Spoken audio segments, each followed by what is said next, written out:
Durante más de 20 años, mi esposa Marta fue al banco todos los jueves sin fallar, como si fuera un reloj. Nunca le pregunté por qué. Confiaba en ella con mi vida y con cada dólar que gané levantando puentes y carreteras en este estado. Pensé que estaba ahorrando para nuestro futuro o quizá ayudando a alguna caridad.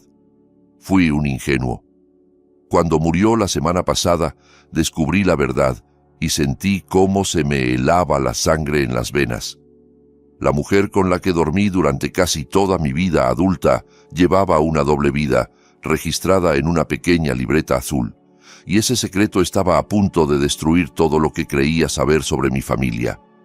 Antes de contarte lo que había en ese cuaderno y cómo hice que mi propio hijo deseara no haber nacido, te pido que te suscribas al canal. Si alguna vez has sentido en el estómago que alguien cercano te estaba mintiendo, dale like a este video. Cuéntame en los comentarios desde dónde lo estás viendo. Me llamo Tomás Benítez y tengo 80 años. Pasé la vida vaciando concreto y soldando acero. Sé detectar una grieta en los cimientos antes de que se venga abajo toda la casa. Pero aquella tarde de lluvia, en el cementerio Colinas del Roble, no vi la grieta más grande de todas.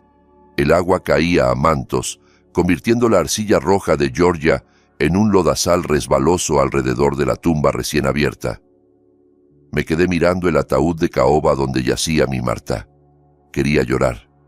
Quería caer de rodillas y gritarle al cielo gris, pero no pude. Estaba entumecido, como si todos los circuitos de mi cuerpo se hubieran apagado. Permanecí quieto, como una estatua, apretando tanto el mango de mi paraguas negro que los nudillos se me pusieron blancos. A mi lado estaba mi hijo Diego. Tiene 62 años y trabaja de mando medio en una empresa de logística en el centro. Aquella mañana estaba dando todo un espectáculo. Sollozaba en voz alta, los hombros sacudidos, y no dejaba de secarse los ojos con un pañuelo de seda. Para cualquiera que lo viera, era la imagen perfecta de un hijo destrozado por el dolor. Pero yo me dediqué a construir cosas toda mi vida. Yo miro los detalles, los puntos de tensión, y vi algo que no encajaba. Cada vez que Diego se llevaba el pañuelo a la cara, su mano izquierda se ajustaba el puño de la camisa, tiraba un poco de la manga de su saco negro, lo justo para dejar al descubierto la muñeca. Entonces aparecía un destello dorado. No era cualquier reloj, era un Rolex Submariner de oro macizo. Yo sé cuánto valen las cosas. Ese reloj cuesta fácil $30,000. Me quedé mirándolo, viendo cómo la lluvia resbalaba en gotas sobre los eslabones dorados. Diego gana unos $60,000 al año. Tiene una hipoteca de la que se queja a cada rato. Tiene 2 hijos en un colegio privado al que yo mismo ayudo a pagar. Maneja un sedán de alquiler. ¿De dónde demonios había sacado $30,000 para un reloj? Yo no se lo compré. Y Marta, que yo supiera, no tenía ese tipo de dinero. O eso creía. Él se dio cuenta de que lo estaba mirando. Por una fracción de segundo, la pena desapareció de su rostro. Sus ojos se volvieron duros y fríos, como los de un tiburón. Se bajó la manga de golpe, tapando el oro, y volvió a llorar de inmediato. Una sensación helada me empezó en el estómago, y no era por la humedad. Era mi instinto diciéndome que los cimientos de mi familia estaban podridos. Volvimos a la casa para el responso. Esta casa la construí con mis propias manos hace 30 años. Pisos de roble macizo y chimenea de piedra. Se suponía que sería nuestro refugio. Ahora estaba llena de gente comiendo ensalada de patata y murmurando condolencias vacías. Yo me senté en mi sillón de siempre, en la esquina, observando. Mi hija Laura estaba en la cocina, haciendo el trabajo real, preparando café, sirviendo comida, asegurándose de que todos estuvieran atendidos. Se la veía agotada. Diego, en cambio, merodeaba.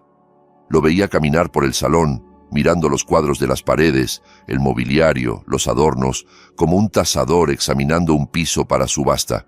Cuando por fin se fue el último invitado, Diego no se acercó a preguntarme cómo me sentía. No me puso la mano en el hombro. Caminó directo hacia mí y se sentó en el escabel frente a mi sillón. «Papá, tenemos que hablar de temas logísticos». dijo con una voz demasiado suave, demasiado pulida. Lo miré con cansancio. ¿Podemos no hacer esto hoy, Diego? Acabamos de enterrar a tu madre. Tenemos que ocuparnos de la parte administrativa, papá, insistió. Mira, sé que estás de duelo y no piensas con claridad. Necesito la llave del despacho de mamá. ¿Para qué?, pregunté con la voz áspera. Tengo que buscar pólizas de seguro, dijo Diego inclinándose hacia mí. Ya sabes que los funerales son caros, papá. Y las facturas del hospital por la quimio deben estar por las nubes. Quiero ayudarte a revisar las deudas para que podamos pagar la funeraria. Lo miré, y por primera vez en mi vida no vi a mi niño. Vi a un extraño codicioso.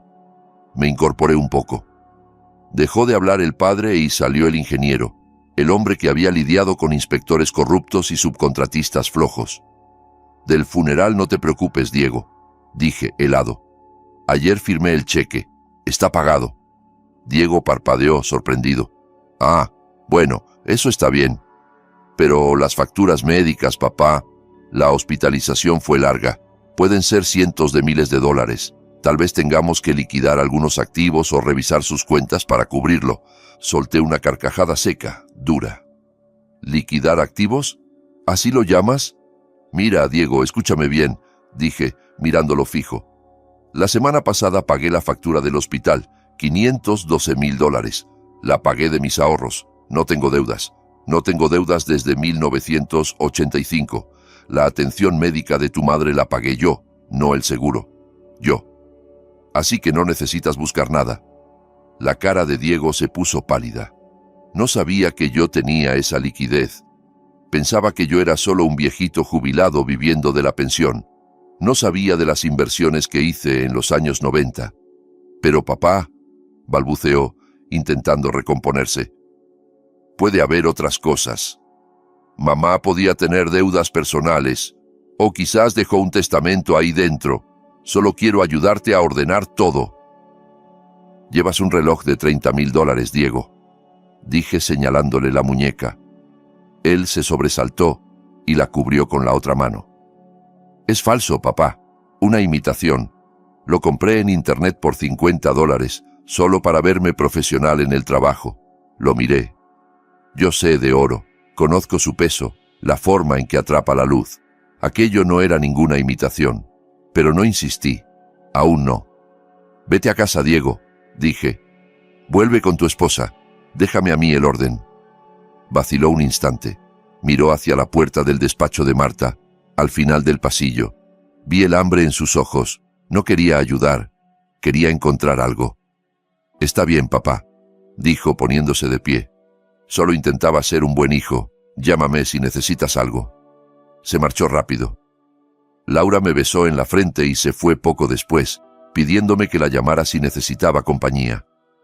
Por fin me quedé solo. La casa estaba silenciosa, demasiado silenciosa. El silencio me zumbaba en los oídos. Me quedé allí sentado mucho rato, hasta que cayó la noche y las sombras llenaron las habitaciones. No podía dejar de pensar en la desesperación de Diego por entrar en aquel despacho. Marta era reservada. Siempre llevó las cuentas de la casa y manejaba una pequeña cuenta corriente para el súper y la peluquería. ¿Por qué Diego pensaría que había algo de valor ahí dentro, a menos que supiera algo que yo no sabía? Me levanté. Las rodillas crujieron. Caminé por el pasillo hasta el cuartito que Marta usaba como oficina. Estaba cerrado con llave. Siempre lo estaba, porque decía que no quería que los nietos le desordenaran los patrones de costura. Yo no tenía la llave. Diego me la había pedido, lo que significaba que él tampoco la tenía. Pero no me hacía falta. Yo había construido ese marco de puerta. Fui al garaje y cogí un trozo fino de alambre de alta resistencia. Me tomó 10 segundos forzar aquella cerradura sencilla. Entré. El cuarto olía a su lavanda y a papel viejo. Se me volvió a romper el corazón. La máquina de coser estaba cubierta en una esquina. El escritorio, ordenado e impecable. Empecé a revisar los cajones. Nada fuera de lo normal. Recibos de luz, listas de felicitaciones navideñas, cupones recortados del periódico del domingo. Marta era frugal. Era capaz de manejar 2 kilómetros más con tal de ahorrarse 10 centavos en un litro de leche. Por eso la idea de que tuviera deudas secretas me parecía ridícula. Revisé el archivador. Nada. Declaraciones de impuestos, escrituras de la casa. Me senté en su silla, sintiéndome un tonto. Tal vez Diego solo era un metiche. Tal vez yo era un viejo paranoico buscando pelea para distraerse del duelo. Eché una última ojeada al cuarto. Mis ojos se posaron en su viejo costurero, en la repisa. Era una cesta de mimbre que llevaba usando 40 años. Diego jamás miraría ahí. Para él, aquello era cosas de abuela. Pero yo sabía que Marta escondía allí sus chocolates, lejos de los nietos. Alcé la cesta, la bajé y abrí la tapa. Había carretes de hilo, agujas, un alfiletero y debajo de una capa de retales de tela, algo duro y rectangular. Lo saqué.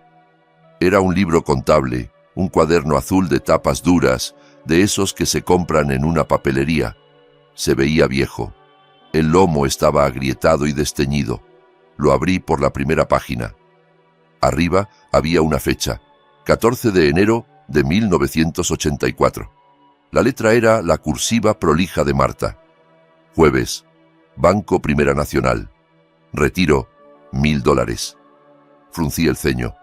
$1000 en 1984 era mucho dinero. Era más de lo que yo ganaba en 2 semanas en aquel entonces. Pasé la página. 21 de enero de 1984. Jueves. Banco Primera Nacional. Retiro. $1000. Seguí pasando. Todas las semanas, todos los jueves, durante décadas. Hice el cálculo mental. 52 semanas al año, multiplicado por 40 años. Más de $2 millones. Las manos me empezaron a temblar.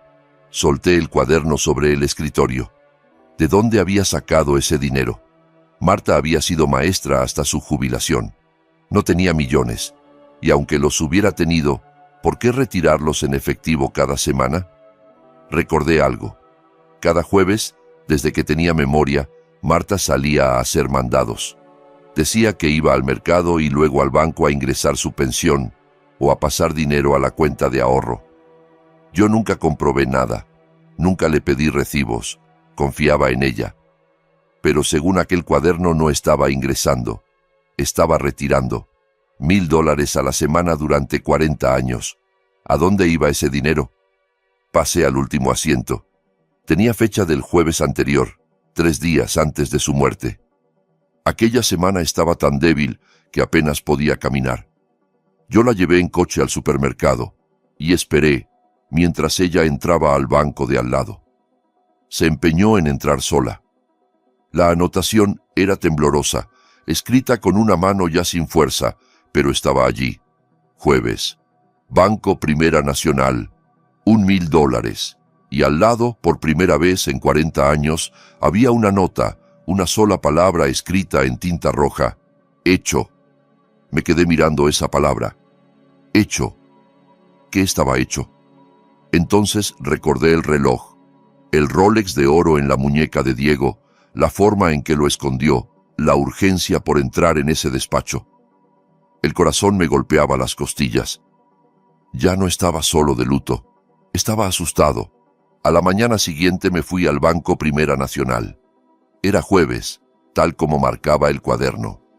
El sol brillaba, pero el aire cortaba a través de mi chaqueta de lona. Me quedé un momento dentro de la camioneta, mirando las puertas automáticas abrirse y cerrarse. Durante décadas, Marta había cruzado esas puertas todos los jueves. Intenté imaginármela caminando ahí dentro. ¿Iba nerviosa? Mirando por encima del hombro. ¿O entraba con la cabeza alta, como hacía con todo? Me di cuenta, con pesadumbre, de que no lo sabía. No conocía a la mujer que venía a este banco. Miré mi propia ropa. Mis pantalones de trabajo de siempre, gastados, manchados aún de aceite hidráulico del tractor, y unas botas viejas pero cómodas. Tengo trajes y dinero de sobra para ropa cara, pero soy constructor. Estoy cómodo con la ropa con la que levanté mi vida. No pensé en ello hasta que entré al vestíbulo. El banco Había cambiado desde que yo construí esa sucursal en el 98. Lo habían remodelado. Ahora era todo vidrio y acero pulido, frío, impersonal. Fui a la fila de cajas. Una chica joven estaba tras el mostrador. Su placa decía Jessica. Tendría unos 20 años, uñas perfectas y expresión aburrida. Cuando me tocó el turno, me miró de arriba a abajo. Sus ojos se detuvieron en el cuello gastado de mi chaqueta y en la suciedad bajo mis uñas. Vi el juicio instantáneo. Para ella yo era un viejito que venía a cobrar un cheque pequeño de seguridad social o a quejarse de una comisión de $5. ¿En qué puedo ayudarle, señor?, preguntó con tono educado pero distante, el que se usa con los niños o con alguien a quien quieres despachar rápido. Necesito ver los movimientos de la cuenta de mi esposa, dije. La voz me salió más áspera de lo que quería, carraspeé. Se llamaba Marta Benítez. Falleció la semana pasada. La chica ni siquiera tecleó nada. Solo me dedicó una sonrisa estrecha, de manual. Lo siento por su pérdida, señor, pero no puedo dar información de cuentas a nadie que no sea el titular. Es política de privacidad. Respiré hondo. Conozco la política, señorita, pero soy su esposo. Soy el albacea de su herencia. Traigo mi identificación. Empecé a sacar la cartera, pero ella me detuvo con la mano en alto. Señor, a menos que su nombre esté en la cuenta o tenga una orden judicial aquí mismo, no puedo ayudarle. Tendrá que pedir una cita con un ejecutivo la semana que viene. ¿La semana que viene?, repetí. El cuaderno azul me quemaba en el bolsillo. No puedo esperar a la semana que viene. No quiero retirar nada. Solo necesito ver el historial. Ella venía todos los jueves durante décadas. Alguien aquí la conoce. Jessica suspiró con fuerza. Señor, por favor baje la voz o tendré que llamar a seguridad. Tenemos cientos de clientes. No llevamos control de quién viene los jueves. Si no va a realizar una operación, le pido que deje pasar a los demás. Sentí la sangre subir a la cara. No era vergüenza, era rabia.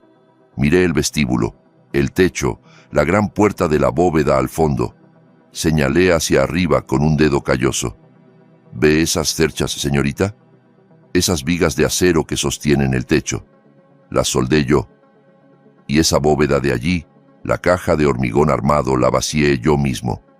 Yo construí este edificio cuando usted aún estaba en pañales, así que no me diga que me aparte. Llame a su directora. Llame a la señora Gálvez. Ahora. Los ojos de la chica se abrieron como platos. Iba a replicar, pero algo en mi cara la detuvo. Pulsó un botón bajo el mostrador y desapareció hacia las oficinas del fondo. Un momento después, se abrió una puerta y salió la directora. La señora Gálvez era una mujer de unos 60, elegante y aguda. Nos conocíamos desde hacía 20 años. Miró a la cajera, luego me miró a mí. Su rostro se suavizó al instante.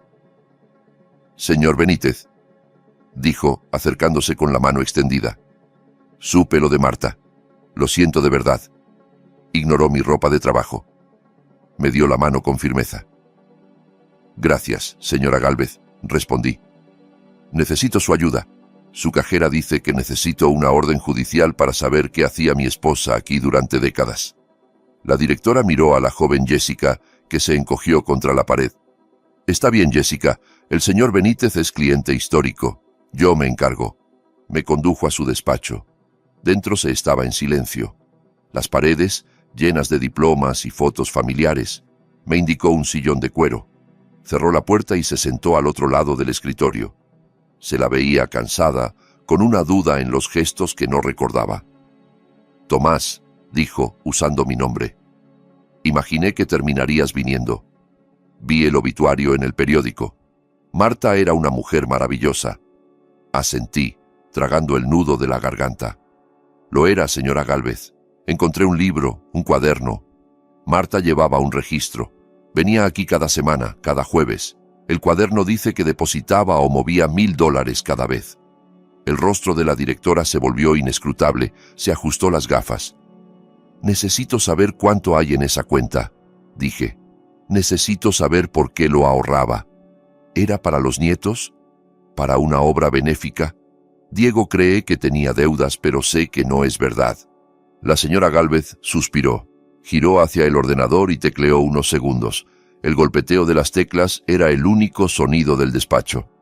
«Tomás», dijo al fin, en voz baja, «Marta no tenía aquí una cuenta conjunta contigo. Era una cuenta personal, un fondo de inversión que abrió en 1984. 1984, el año en que empezaba el cuaderno».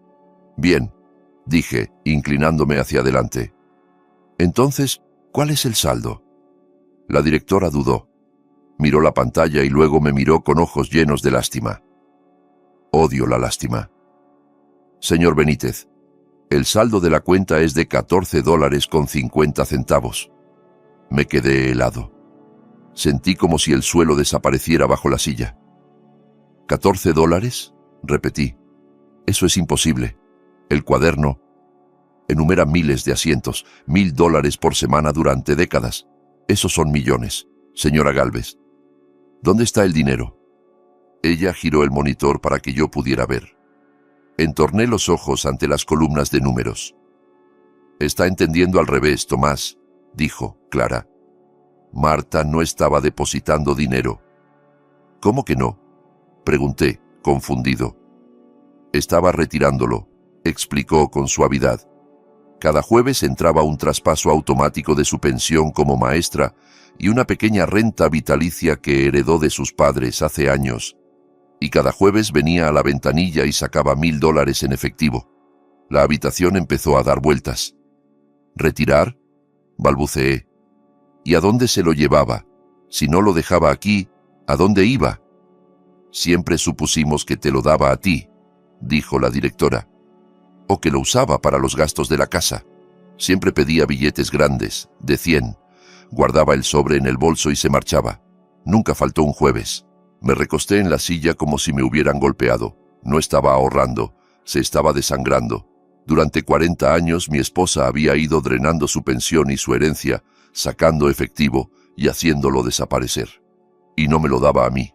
Yo pagué la casa, yo pagué los carros, yo pagué la comida, yo pagué todo. Su dinero era, en teoría, su capricho, su seguridad. Espere, dije, con la mente a mil. La semana pasada, el jueves antes de morir, estaba muy mal. Señora Gálvez apenas podía sostenerse en pie. Yo la traje en coche. La vi entrar. Sí, vino, asintió ella triste. Se veía terrible, Tomás. Me ofrecí a ayudarla, pero no quiso. Fue a la ventanilla, retiró los últimos $1,000 que le quedaban ese mes. Le temblaban las manos tanto que se le cayó el sobre 2 veces. ¿Por qué?, susurré. ¿Por qué haría eso? Se estaba muriendo. Lo sabía. ¿Para qué necesitaba $1,000 en efectivo 3 días antes de morir? La directora se quitó las gafas. No lo sé, Tomás, pero hay algo más. Ese último día no guardó el sobre en el bolso. ¿Qué hizo con él?, pregunté. Salió por la puerta de atrás, explicó, hacia el estacionamiento de empleados. Es más privado. Normalmente no dejamos que los clientes salgan por ahí, pero a Marta le hacíamos la excepción porque le costaba caminar. Agradecí a la señora Gálvez. Me levanté sobre unas piernas de gelatina y salí del despacho, atravesando el vestíbulo sin ver a nadie. Mi cabeza era un huracán. Marta no estaba acumulando una fortuna. Estaba pagando a alguien $1,000 a la semana, 52,000 al año, más de 2 millones a lo largo de nuestro matrimonio. Llevaba 40 años entregando dinero en efectivo y se aseguró de hacer el último pago incluso agonizando. ¿Quién tenía ese poder sobre mi esposa? ¿Quién podía lograr que una mujer moribunda se arrastrara al banco para entregar un sobre? Fui hasta la camioneta. Había vuelto a empezar la lluvia. Me senté al volante y me quedé mirando fijamente. Pensé en el cuaderno azul. Pensé en la palabra en tinta roja. Hecho. Fuera la deuda que fuera, fuera el chantaje que fuera, se terminaba con su muerte. O quizá lo había saldado justo a tiempo.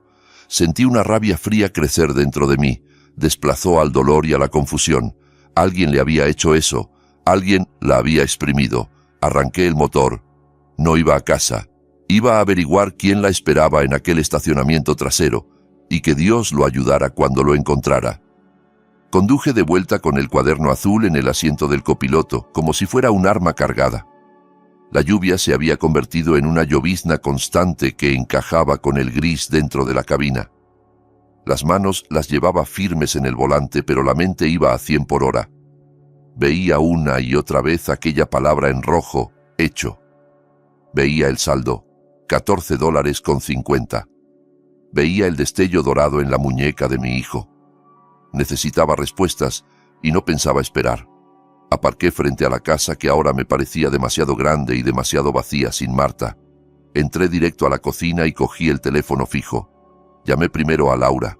Contestó al segundo tono, la voz cargada del mismo duelo que yo. Le dije que viniera a cenar. Después llamé a Diego. Sonaba receloso. Preguntó si ya había encontrado las pólizas del seguro. Le dije que viniera, que había comprado un cubo de pollo frito y no quería comer solo.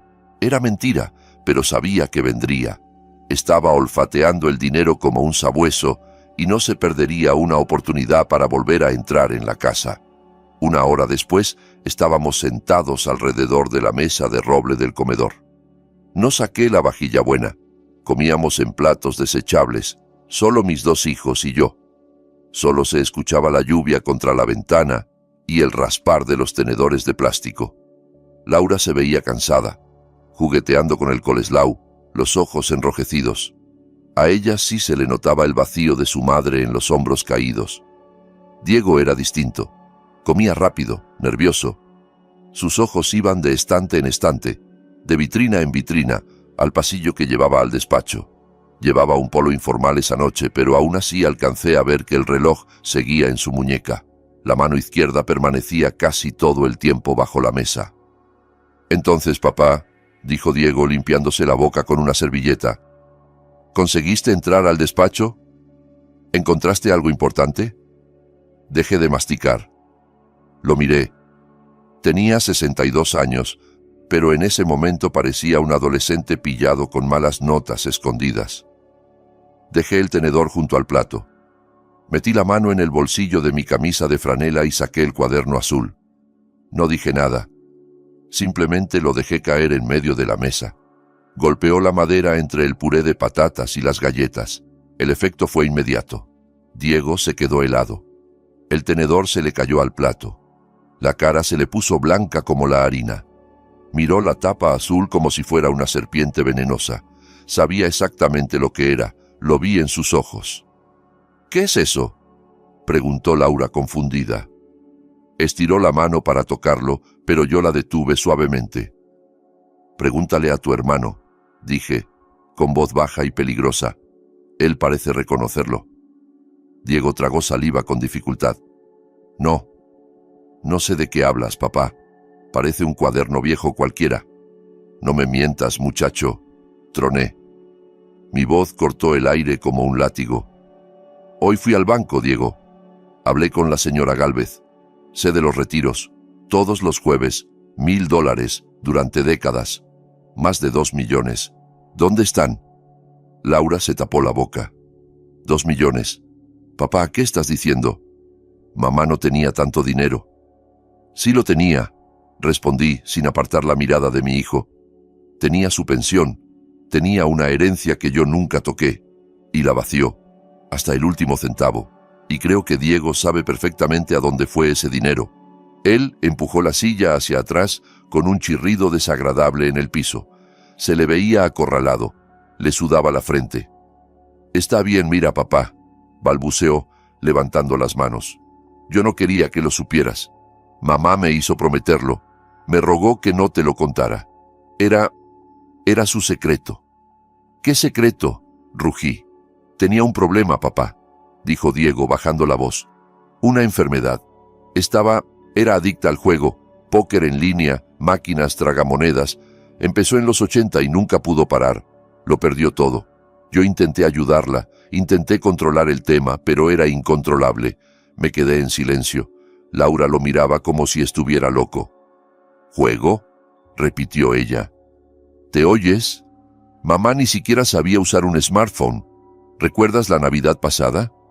Intenté enseñarle a usar videollamada y pensaba que el gobierno la estaba grabando por la cámara. Seguía usando un celular de tapita de 2005. ¿Quieres que me crea que llevaba jugando póker online 40 años desde los 80? Si casi ni había internet. Diego se sonrojó. No era solo online, Laura. También había juegos clandestinos, cosas locales. Tenía un problema, ¿ok? Ustedes no la conocían como yo. Me lo confesó a mí. Me recosté en la silla, mirando mis manos curtidas por 50 años de trabajo. Recordé a Marta sentada en esa misma mesa recortando cupones del periódico. Recordé verla caminar 2 kilómetros al súper porque decía que la gasolina estaba demasiado cara para un viaje tan corto. Recordé cómo remendaba mis calcetines porque se negaba a comprar nuevos hasta que los viejos fueran agujeros. Marta no jugaba, no compraba boletos de lotería, no iba ni al bingo de la parroquia porque decía que era perder tiempo. Mi hijo me estaba mintiendo a la cara y además con una mentira floja. Pero no grité. No crucé la mesa para sacudirlo hasta que se le cayeran los dientes, aunque era lo que me pedía el cuerpo. Tenía que ser más listo. Si lo acorralaba entonces, contrataría abogados, escondería el dinero, desaparecería. Necesitaba pillarlo con las manos en la masa. Así que dejé caer los hombros, deformé el rostro en una máscara de viejo derrotado, me froté los ojos. ¿Juego? Susurré, como si me costara pronunciarlo. Mi Marta. No puedo creerlo. Es la verdad, papá, se apresuró Diego aprovechando la rendija. Estaba enferma, pero ya se acabó. El dinero se fue. No hay nada que podamos hacer. Solo tenemos que seguir adelante, proteger su memoria. Solté un suspiro largo, tembloroso. Supongo que tienes razón, hijo. Si se lo gastó, se lo gastó. Estoy tan cansado. Deberías descansar, papá, dijo Diego, levantándose. Se le veía aliviado. La tensión se le escurría del cuerpo. Pensaba que había ganado, que yo era un viejo senil al que podía contarle cualquier cosa. Nos vamos, te dejamos dormir. Laura me miró preocupada. ¿Seguro, papá? Esto no tiene ningún sentido. Está bien, hija, le dije, dándole una palmadita. Tu hermano tiene razón, no podemos cambiar el pasado. Vete a casa, bésame a esos niños. Los acompañé a la puerta. Diego prácticamente corrió hacia el coche. No miró atrás. Laura me abrazó fuerte y prometió venir al día siguiente. Me quedé en el umbral, viendo cómo sus luces traseras desaparecían en la carretera oscura. Esperé a que el silencio de la noche volviera a sentarse. Entonces me enderecé. El cansancio se esfumó. El dolor lo empujé a un rincón oscuro de mi interior. Volví a la cocina y recogí el teléfono. No marqué a un asesor financiero ni a la policía. Marqué un número que no usaba hacía 5 años, pero que aún sabía de memoria. Sonó 4 veces, hasta que contestó una voz cascada. Sí. Pedro, soy Tom Benítez. Hubo una pausa. Oí el chasquido de un encendedor y una calada profunda.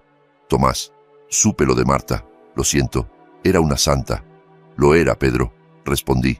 Mira, necesito un favor, uno grande, y lo necesito hoy. Estoy retirado, Tomás, lo sabes. Las rodillas no me dan, bebo demasiado. Lo sé, dije, pero esto es de familia, y tiene que ver con la sucursal del banco que yo construí en el centro, el Primera Nacional. Oí cómo soltaba el humo. ¿Qué necesitas? Las cintas de seguridad, dije. Concretamente, la cámara exterior trasera que apunta al estacionamiento de empleados, todos los jueves del último mes, pero sobre todo la del jueves pasado. Eso es mucho pedir, Tomás. Los bancos no sueltan eso tan fácil. Lo sé, dije. Pero tú instalaste el sistema hace 3 años, como contratista, ¿no? Todavía tienes los códigos maestros. Te jactaste de eso en la partida de póker. Pedro soltó una risita seca. Tienes buena memoria para tu edad. ¿Para qué la quieres? Creo que alguien estaba robando a mi esposa, respondí con la voz volviéndose hielo. Creo que alguien la estuvo sangrando 40 años. Y creo que sé quién es. Hubo silencio. Está bien, Tomás. Ven a mi casa en 20 minutos. Trae una buena botella de whisky. colgué. Fui al mueble del salón y saqué la botella de single malt que guardaba para nuestro 50 aniversario. Ya no la necesitaría para celebrar nada. Cogí las llaves y el cuaderno azul. Se había terminado el papel del viudo desconsolado. Aquella noche iba a ser el hombre que construía puentes y derribaba obstáculos. Diego pensó que podía esconderse detrás de la palabra juego. Pensó que podía ensuciar el nombre de su madre para tapar su propia avaricia. Iba a aprender que no se roba a un hombre que sabe echar concreto encima de un problema. La lluvia golpeaba el techo metálico de la camioneta como 1000 martillazos cuando salí rumbo a las afueras. Donde el asfalto se convierte en grava y las farolas se vuelven un lujo, vivía Pedro. Su casa era un contenedor marítimo reconvertido detrás de un viejo deshuesadero. A cualquiera le parecería un montón de chatarra, pero yo conocía a Pedro. Dentro de esa caja metálica había suficiente potencia para lanzar un cohete. Tomé la botella del asiento del copiloto y corrí hasta la puerta. Pedro la abrió antes de que tocara. Seguía igual de flaco y arrugado, pero con más canas. Llevaba una camiseta blanca manchada y un chandal, con un cigarro colgando de la comisura. Por dentro, el lugar olía a tabaco rancio, ozono y café viejo. Olía a secretos. No dijo nada. Solo asintió hacia la botella y se hizo a un lado. Entré. Era un laberinto de racks, ventiladores y cables serpenteando como serpientes negras. En el centro, un escritorio con 3 monitores enormes iluminando la penumbra. Me senté en una silla metálica plegable que se quejó bajo mi peso. Pedro descorchó el whisky, dio un trago largo de la botella y me la pasó. Bebí. Me ardió hasta el estómago, calentando el nudo que llevaba dentro.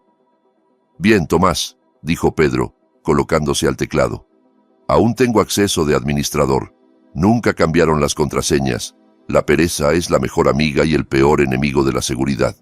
Las pantallas parpadearon. El código corría como una cascada.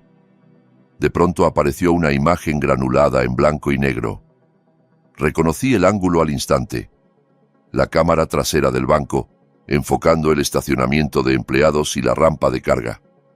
«Vamos un mes atrás», dijo Pedro, «para ver el patrón». Marcó una fecha de jueves. Me incliné hacia adelante. A las 10:15 la puerta trasera se abrió. Se me cortó la respiración. Era Marta. Incluso en aquella imagen borrosa reconocía su caminar. Llevaba su abrigo de invierno y su bolso de siempre. Salió al frío, mirando nerviosa a ambos lados. No caminaba hacia ningún coche. Iba hacia la esquina más oscura del aparcamiento, donde la sombra del edificio de al lado era más densa. Unos momentos después, un sedán negro entró en escena. Se movía despacio, como un tiburón en agua poco profunda. Las lunas iban tan polarizadas que parecían tinta. No había matrícula delantera y la trasera estaba cubierta de barro o cinta. El coche se detuvo. Marta se acercó a la ventanilla del copiloto. El cristal bajó apenas una rendija. Marta sacó del bolso un sobre blanco grueso. Lo deslizó por la rendija. La ventanilla subió enseguida. El coche no se quedó ni medio segundo. No esperó. No arrancó despacio. Giró y salió del plano. Mis manos apretaron las rodillas hasta que el reuma protestó. Ella se quedó sola, pequeña, en medio del humo de escape. «Pon la semana siguiente», pedí.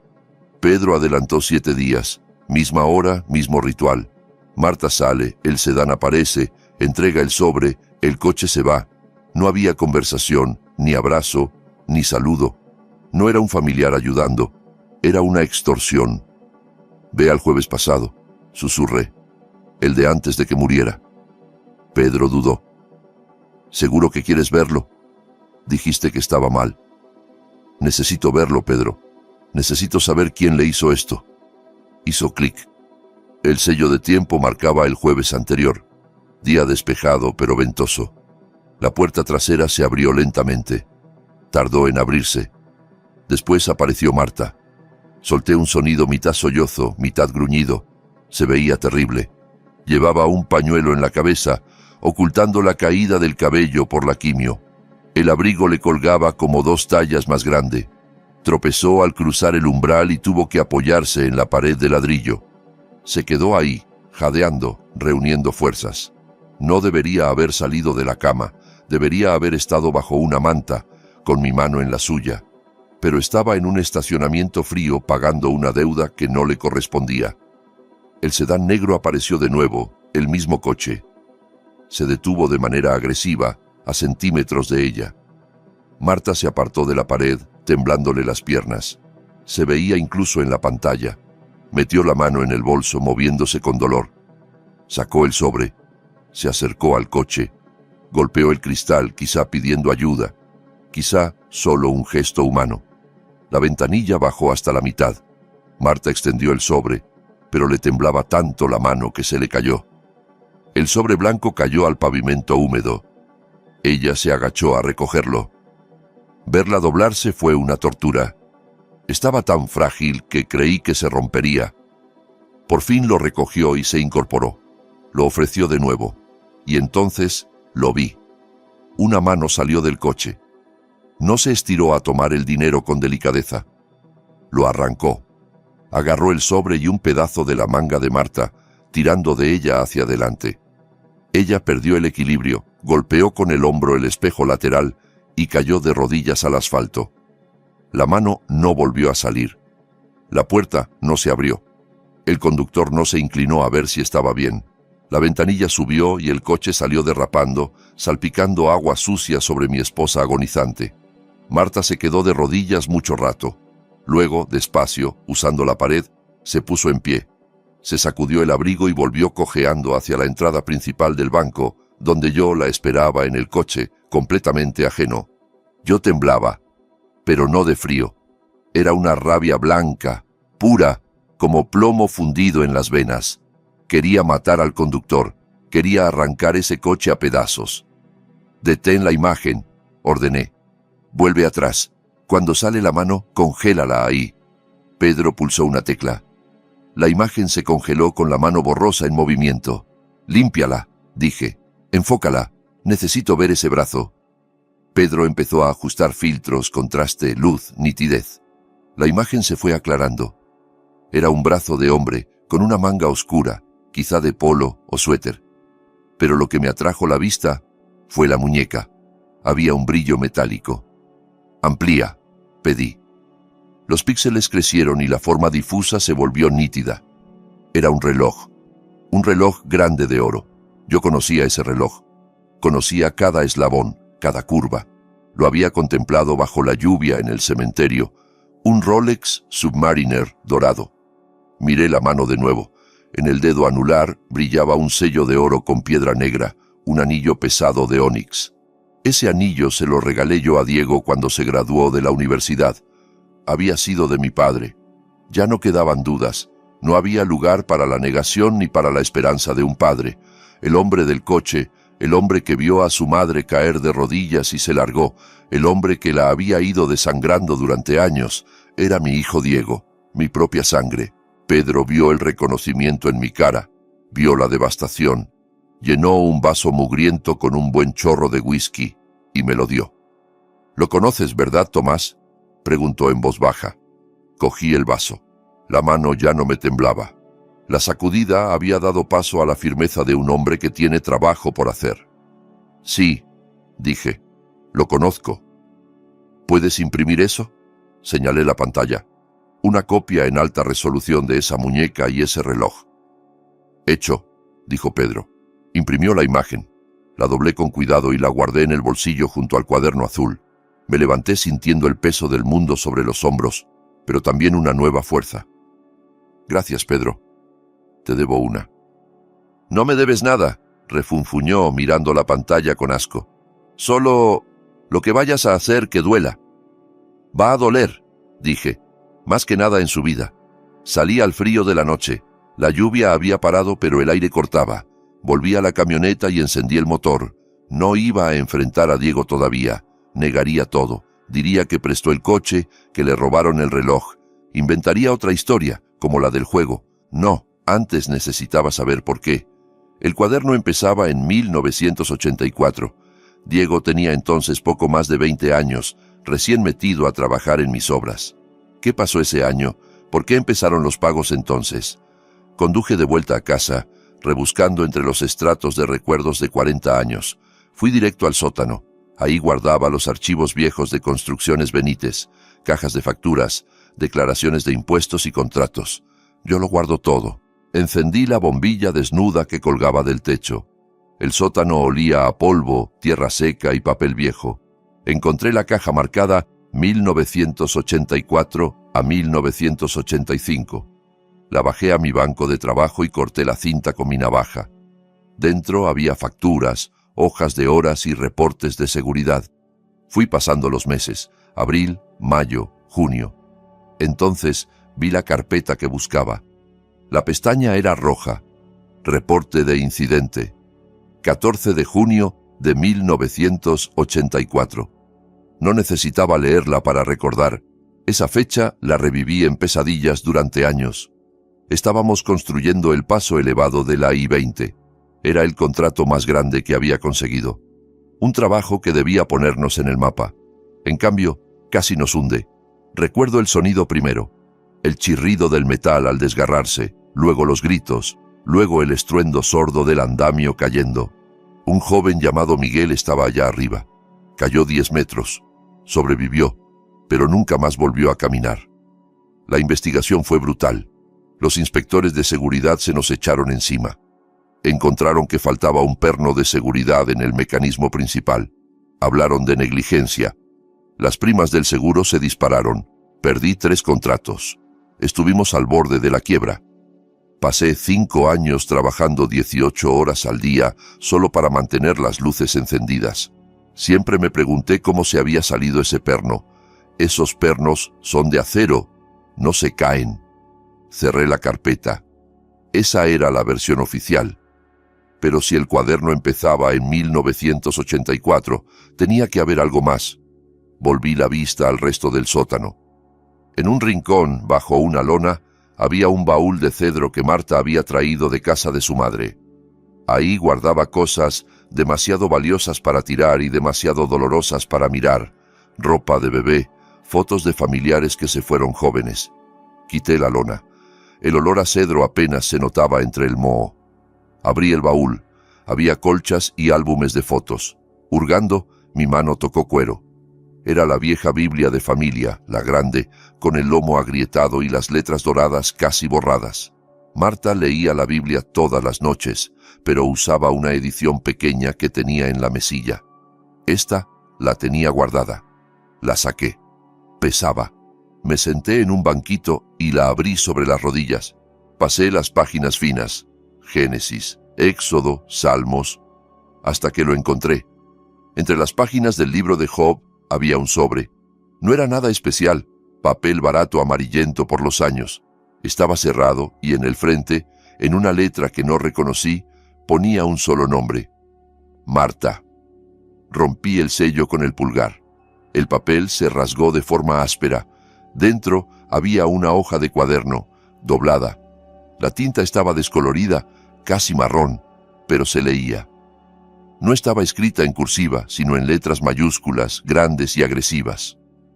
Señora Benítez, vi lo que pasó en la obra. Estuve allí tarde. Vi a su hijo, Diego. Estaba borracho. Estaba jugando en la cabina de la retroexcavadora. No sabía lo que hacía. Golpeó el soporte del andamio. Tiró el perno. Se rió y se fue corriendo. Lo vi. Vi cómo tiró a ese hombre.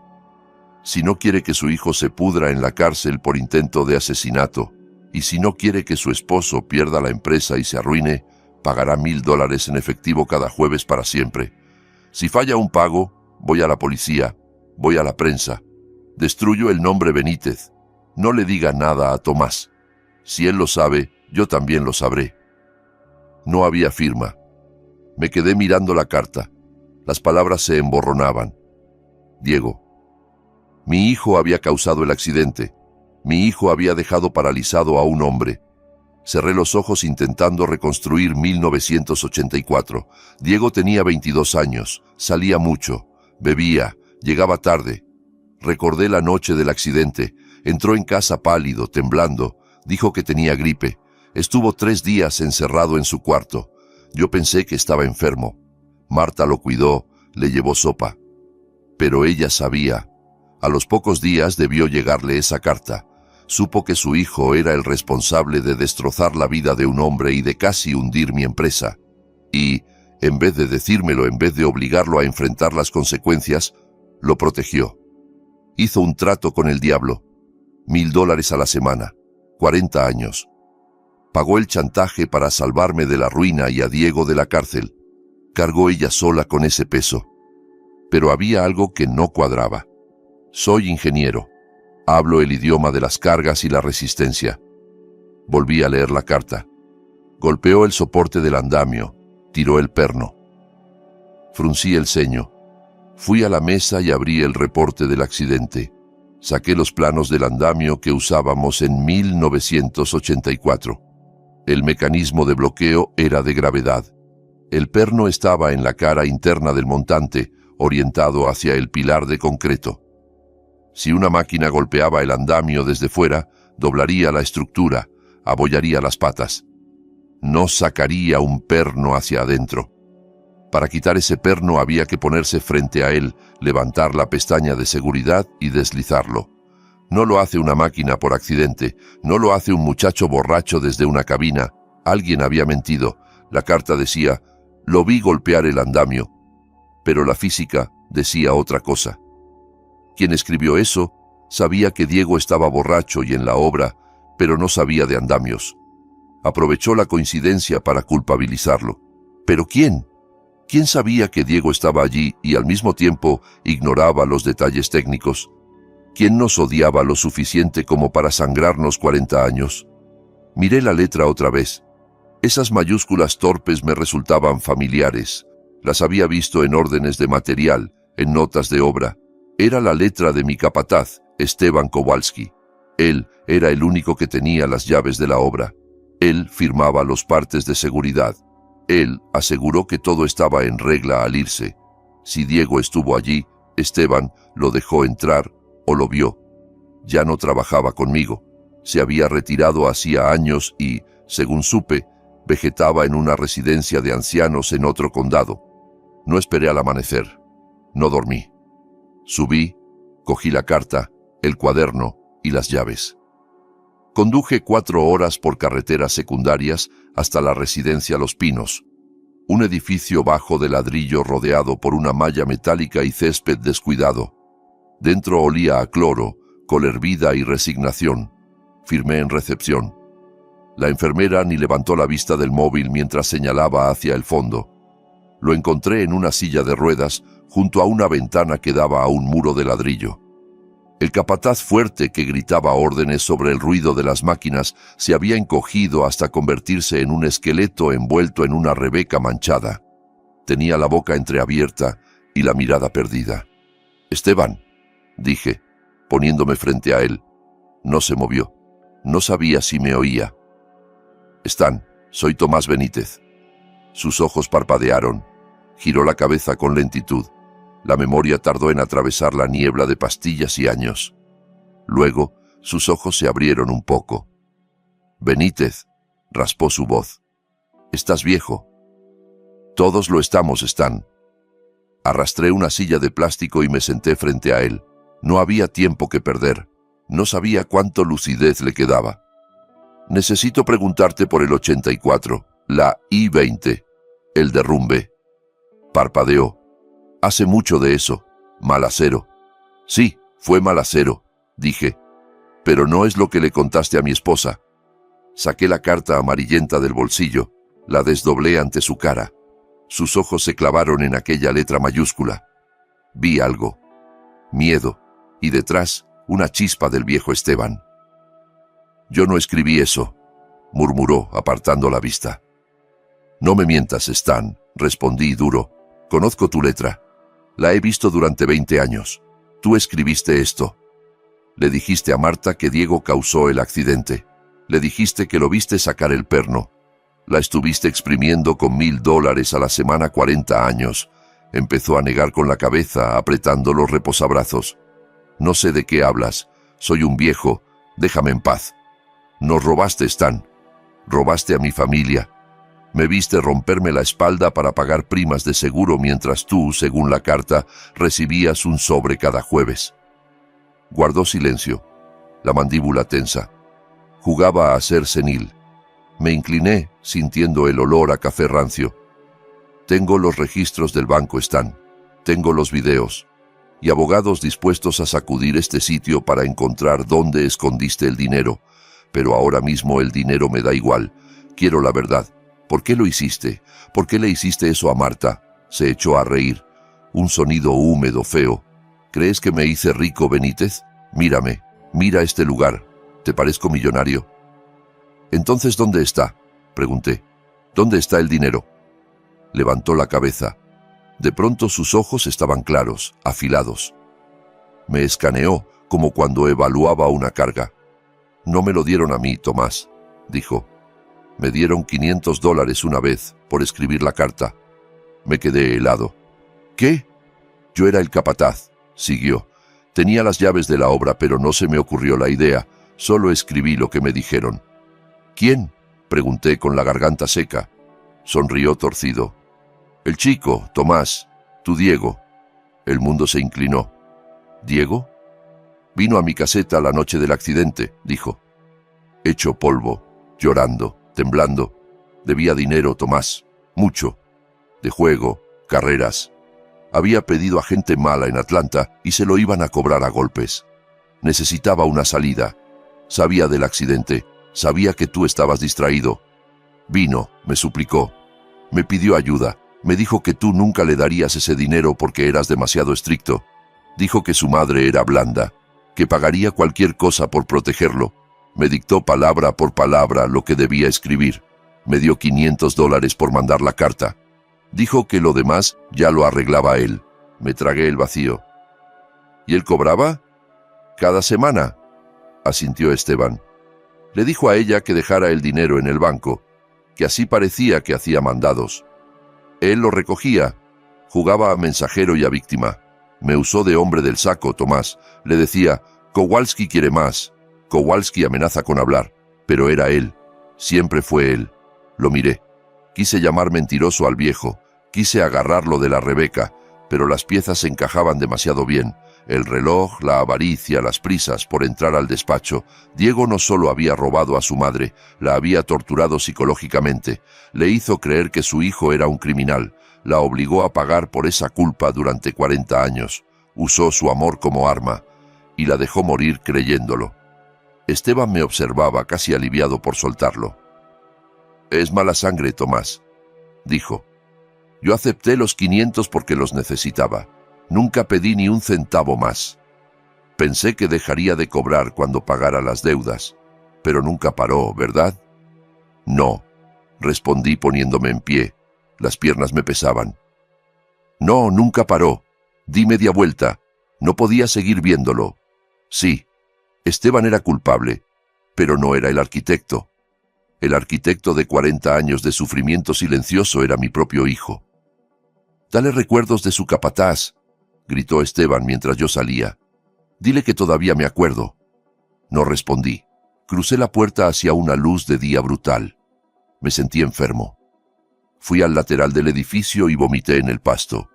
Mi esposa, mi dulce Marta, había pasado la vida protegiendo a un hijo que le sostenía el cuchillo en la garganta. Se había despertado cada día con miedo. Había mirado a Diego con una mezcla de amor y terror, pensando si el testigo hablaría algún día, sin sospechar que el testigo cenaba en nuestra mesa, vistiendo la ropa que ella lavaba, comiendo la comida que ella cocinaba. Me limpié la boca y me enderecé. La náusea se transformó en algo frío, definido. Diego quería el dinero, quería la casa, lo quería todo. Recibiría algo, sí, pero no lo que se imaginaba. Volví a la camioneta. Al encender el móvil vi un mensaje suyo. Papá, seguimos sin encontrar esos papeles. Tenemos que resolver esto. Escribí con dedos curiosamente firmes. Ven esta noche. Trae al licenciado. Encontré los papeles. Hay que firmar todo. Envié. Arranqué. Tocaba preparar la última cena de la familia Benítez. Al llegar a mi calle vi un coche gris aparcado frente a mi entrada. No era el de Diego, sino un Ford anodino. Un hombre estaba dentro leyendo el periódico. Al verme, dobló el diario y bajó. Llevaba un traje barato y mal entallado. Lo reconocí al instante. 40 años en construcción enseñan a distinguir a un notificador judicial. ¿El señor Tomás Benítez?, preguntó adelantándose por el camino. Yo soy. Me tendió un sobre manila grueso. Ha sido notificado, señor. Que pase buena tarde. Se marchó sin volverse. Abrí el sobre allí mismo. No necesitaba entrar para saber que Diego había hecho su jugada. Sabía que había ido al banco. Sabía que no había tragado la historia del juego. Sabía que yo investigaba. Un animal acorralado muerde. El encabezado me golpeó. Petición de tutela y curaduría de emergencia. Demandante: Diego Benítez. Demandado: Tomás Benítez. Leí el resumen. Mi propio hijo pedía que el juzgado me declarara mentalmente incapaz. Afirmaba que la muerte de mi esposa me había provocado un brote psicótico, que sufría delirios paranoides y demencia severa, que estaba despilfarrando el patrimonio familiar en investigaciones absurdas y que era un peligro para mí mismo y mis finanzas. Pedía control inmediato de mis bienes, cuentas, inversiones, propiedades. Quería ser mi tutor legal. Si ganaba, tendría poder para detenerme, despedir abogados, enterrar pruebas, encerrarme en una residencia y medicarme hasta que de verdad perdiera la cabeza. Y acceso a los $5 millones que había ahorrado. Entré en la casa a oscuras y me senté a la mesa de la cocina a leer su declaración jurada.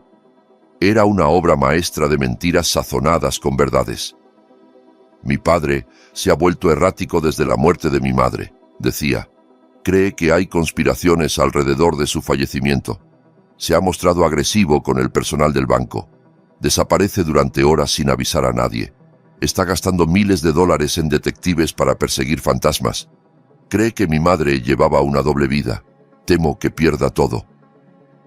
Era inteligente, malvado, pero inteligente. Usaba mi búsqueda de la verdad como prueba de locura. La vista estaba fijada para la mañana siguiente, audiencia de urgencia. Tenía menos de 12 horas. No dormí. Me duché, me afeité y me puse el mejor traje gris. Lustré los zapatos hasta verme reflejado. No iba a entrar a la sala pareciendo el viejo confuso que Diego necesitaba. El juzgado de condado me era familiar. Yo mismo había vaciado los cimientos de la ampliación en los 90. Subí las escaleras con la cabeza alta, aunque el estómago me hervía. La sala era pequeña. Esto no era penal, sino familia. Íntimo, silencioso, letal. Diego ya estaba allí, en la mesa del demandante, con un abogado que no conocía, un tipo de pelo engominado y traje carísimo. Cuando me vio entrar, Diego no sonreía. Ponía una cara de preocupación sincera, la de un hijo amoroso obligado a hacer algo terrible por el bien de su padre. Me senté solo en la mesa del demandado. No tuve tiempo de avisar a mi abogado. Estaba por mi cuenta. Entró el juez Hidalgo, un hombre joven, quizá de 40. No me conocía. Solo veía a un viejo solo frente a un hijo preocupado. Diego declaró primero. Su actuación merecía un premio. Su señoría, dijo, con la voz temblando lo justo, adoro a mi padre, siempre ha sido mi héroe. Pero desde que murió mamá ya no está. Ve cosas.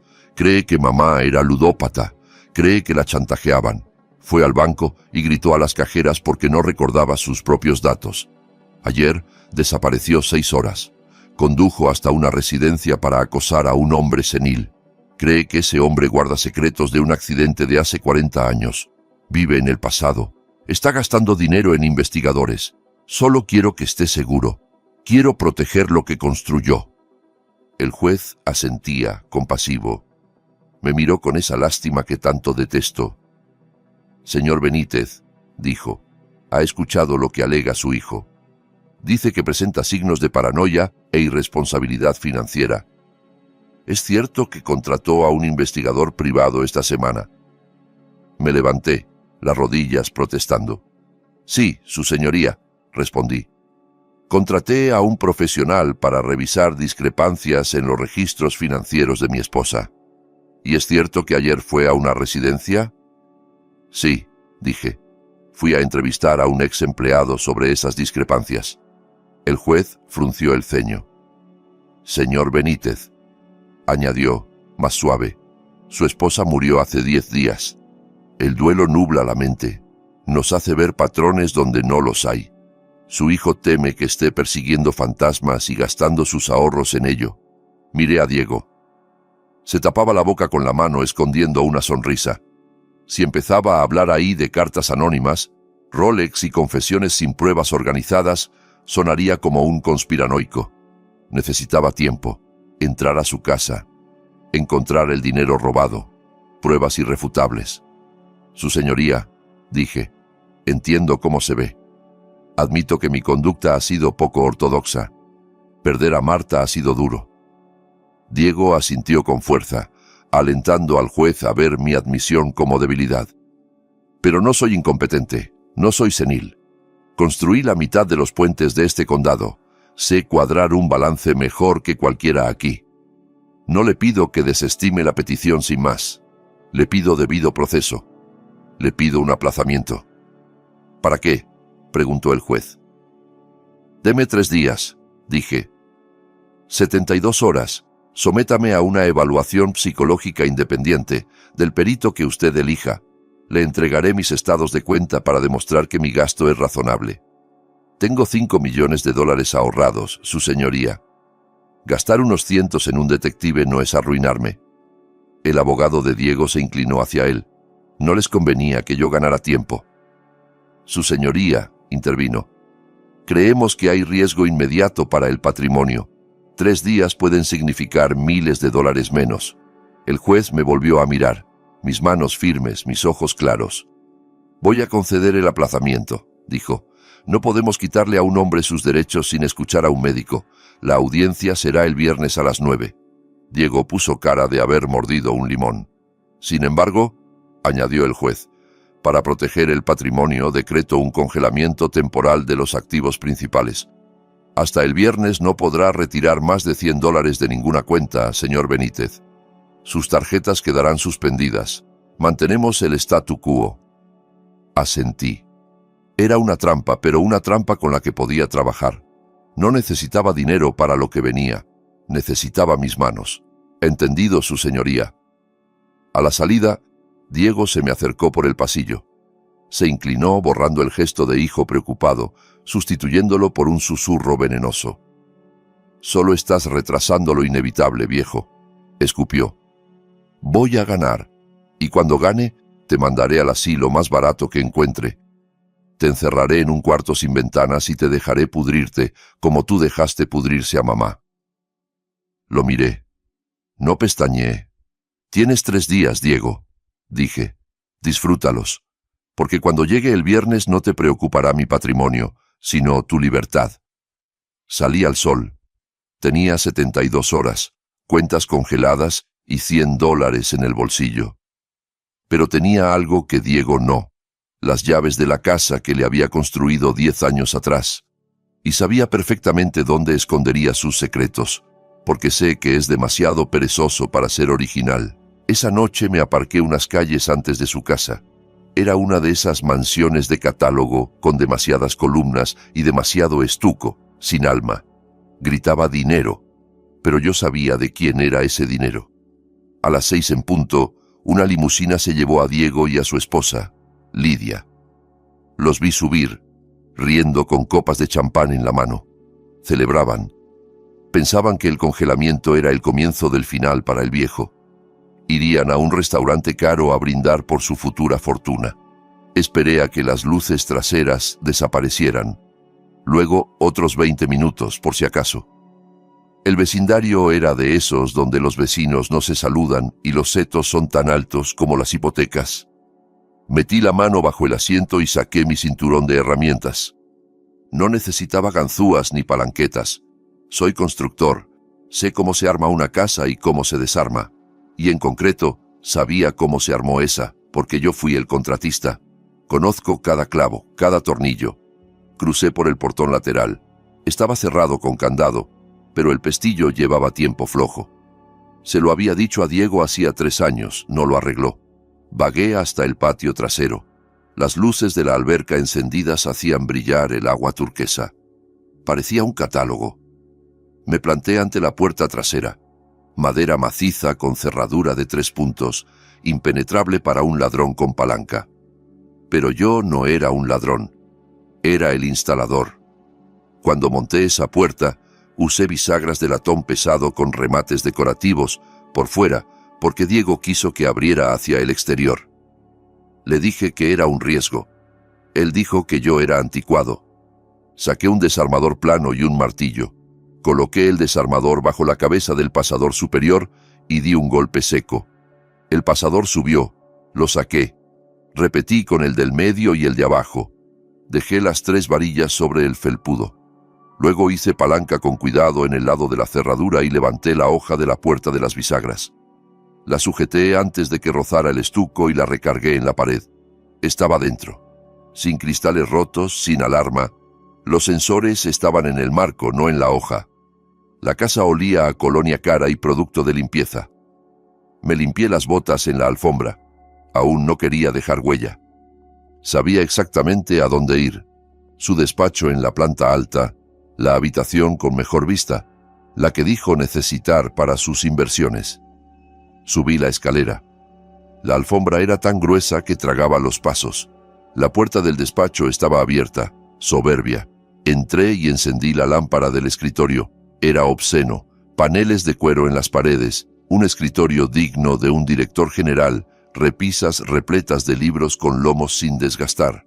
Fui directo al cuadro de cacería que colgaba tras la silla. Era horrible. Lo corrí a un lado. Ahí estaba. La caja fuerte empotrada, teclado electrónico. 4 dígitos. El único misterio. Miré el teclado. Diego es narcisista y perezoso. No usaría algo al azar. Probé su cumpleaños. Nada. El de Lidia. Nada. El aniversario de bodas. Nada. Miré alrededor. Todo aquello, cuero, escritorio, vista, existía gracias a una sola persona, Marta. Era lógico que Diego quisiera recordárselo cada vez que abría la caja. Tecleé la fecha de nacimiento de mi esposa, 0407. El foco se puso en verde. Un clic mecánico. Sentí náuseas. Había usado el cumpleaños de la mujer a la que robaba para proteger aquello que le robaba. Una broma privada. Abrí la puerta pesada. Adentro, los anaqueles llenos. En el fondo había fajos de billetes, paquetes gruesos de $100 con bandas del Banco Primera Nacional. Era el efectivo que Marta había sacado los últimos meses. Ni siquiera se había molestado en blanquearlo. Lo apilaba ahí como menudencias. En el estante del medio había pasaportes y libretas bancarias. Las abrí. Cuentas en las Islas Caimán, en Suiza. Saldos obscenos. Depósitos regulares durante décadas, que coincidían con los retiros del cuaderno de Marta. Había invertido el dinero robado. Lo había hecho crecer. Mientras su madre recortaba cupones, él capitalizaba sus sufrimientos. En el estante superior, un montón de papeles sujetos con una liga. El de arriba era una hoja de cuaderno amarillenta. En lápiz, alguien había practicado letras mayúsculas una y otra vez. Vi lo que hizo Diego. Lo vi. La letra al principio temblorosa, luego agresiva, igualita a la de la carta. Detrás venía el primer borrador de la misiva, con frases tachadas, líneas reescritas, buscando el tono más amenazante posible. Si no paga, su hijo va a prisión. Esa frase la había repetido 3 veces. Detrás había decenas de cartas más, borradores de amenazas que le mandó a Marta cuando necesitaba más. Kowalski pide más, mamá. El testigo se pone nervioso. Necesito 5,000 más o hablará. Las guardaba. Guardaba la evidencia de su propia vileza. ¿Por qué? Porque eran trofeos, pruebas de lo listo que se creía, de lo fácil que había manipulado a la mujer que lo parió. Me tembló la mano al sostener los papeles. Aquello no era solo abuso financiero, era tortura psicológica planificada durante 40 años. Era la prueba de que mi hijo no tenía alma. Lo saqué todo. Metí billetes, libretas, cartas en una bolsa de lona que había llevado. Vacié la caja, no dejé nada. Cerré y giré el dial. Volví a colgar el cuadro. Un instante quise romperlo todo, destrozar el escritorio, tirar libros, pero eso lo alertaría. Necesitaba que se sintiera seguro un poco más. Volví a bajar con la bolsa al hombro, recolgué la puerta, encajé las bisagras y devolví los pasadores con 3 golpecitos. Todo como si nada. Salí otra vez por el portón flojo y caminé de vuelta a la camioneta. Puse la bolsa sobre el asiento del copiloto, junto al cuaderno. Respiré hondo. Sí, había cometido un delito, pero no me sentía ladrón, sino soldado recuperando munición tras las líneas enemigas. Era medianoche. Diego estaría pidiendo postre, riendo de lo fácil que era manipular a su viejo. Arranqué. Que riera, que disfrutara su crème brûlée. Al día siguiente recibiría una llamada que marcaría el principio del fin.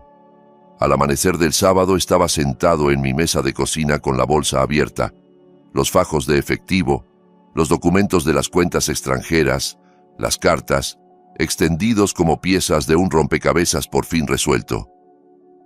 No había dormido, pero no tenía sueño. Sentía esa energía vibrante de antes de vaciar una gran losa. Cuando sabes que, una vez que empiece a correr el concreto, ya no hay marcha atrás. Necesitaba un testigo. No podía hacerlo solo, porque Diego es mentiroso y lo enredaría todo. Necesitaba a alguien que hubiera querido a Marta tanto como yo, que viera la podredumbre antes de que yo quemara la casa. Llamé a Laura. Eran las 6. Contestó asustada, creyendo que me había pasado algo. «Quiero que vengas, hija», dije firme. «Ahora, sola. No le digas nada a tu hermano». «¿Te caíste? ¿Estás bien?» «Estoy bien. Solo ven. Es sobre mamá. Y sobre el dinero». Llegó 20 minutos después, despeinada y en pants. Al entrar y ver el dinero y los papeles en la mesa de roble, se quedó clavada. «Papá», susurró. «¿Qué es esto? ¿Asaltaste un banco?» «No», respondí tranquilo. «Tu hermano sí. Siéntate». Le serví café. Le enseñé todo. El cuaderno azul, la foto del reloj de Diego bajo la lluvia, y lo peor, le puse delante las cartas. La obligué a leer el borrador en el que Diego practicaba cómo amenazar a su propia madre. Vi cómo el reconocimiento se convertía en horror y luego en lágrimas. La aterrorizó, lloró Laura. 40 años, papá. La hizo creer que iría a la cárcel. Le robó la paz. Le robó su vida, dije. Y nuestro futuro. Este dinero es la pensión de tu madre, la herencia de tus abuelos, cada regalo que nunca recibiste porque ella lo guardaba. Está aquí». Laura me miró con los ojos encendidos de rabia y dolor. «Quiero matarlo», dijo. «No», repliqué. «No vamos a matarlo. Vamos a destruirlo legalmente, en público y para siempre. Pero necesito tu ayuda. Hoy estarás aquí. Serás respaldo». Acordamos el plan. Laura se escondería en la despensa grande junto a la cocina, tras una puerta con listones que le permitiría verlo y oírlo todo. Fui al garaje y traje un bote de gas pimienta para osos que guardaba por si venían perros agresivos. Se lo tendí. «Si intenta tocarme», le dije. «Si se pone violento cuando salga la verdad, sales». «Le apunto a los ojos», dijo, apretando el bote. Lo creí. Cuando se escondió en la despensa, preparé el escenario. Cerré las persianas y apagué todas las luces menos la lámpara del comedor. Quería un ambiente opresivo, pequeño, como un confesionario. Luego hice la llamada. Era la interpretación más importante de mi vida. Hundí los hombros, dejé que la voz me temblara. Le puse encima todo el cansancio y el duelo de esos meses. Marqué. «Bueno», contestó Diego al primer timbrazo. Sonaba animado. «Diego, hijo», dejé entrar un sollozo en la voz. «No puedo más. No dormí anoche. La audiencia, los abogados, las peleas. Es demasiado. Soy un viejo, hijo. Estoy cansado». Silencio. Casi podía oír cómo sonreía. «Te lo dije, papá», respondió meloso. «No estás bien. Este estrés es malo para tu corazón. Tienes que soltar. Tienes razón, dije. La tienes en todo. Estoy confundido. Persigo fantasmas. Solo quiero que pare. Quiero descansar. Es todo lo que queremos para ti, papá. Que descanses. Que estés seguro. Quiero firmar los papeles, murmuré. La tutela, la administración. Lo que traigas. Tráelo y lo firmo todo. Solo prométeme que no me vas a meter a un asilo. Déjame quedarme en la casa. Hubo un pequeño jadeo de alegría que intentó tapar. Claro, papá, aseguró. Nunca quisimos mandarte a un asilo. Solo ayudarte con las cuentas. Voy esta noche. Llevo al licenciado Salgado para que todo quede bien. ¿Esta noche? A las 7, dije. No llegues tarde. Si lo pienso mucho, puedo arrepentirme. Allí estaremos, prometió. Descansa. Ya casi se acaba. Colgué. Mi mano no temblaba. Ya casi se acaba, repetí en voz baja. Pasé el resto del día preparando. Guardé el dinero y los documentos en la bolsa y la coloqué bajo la mesa, oculta por el mantel largo. Puse una única pluma estilográfica pesada en el centro de la mesa. Ningún papel, solo la pluma. Me senté en la cabecera en mi sillón y esperé. Las horas se estiraron.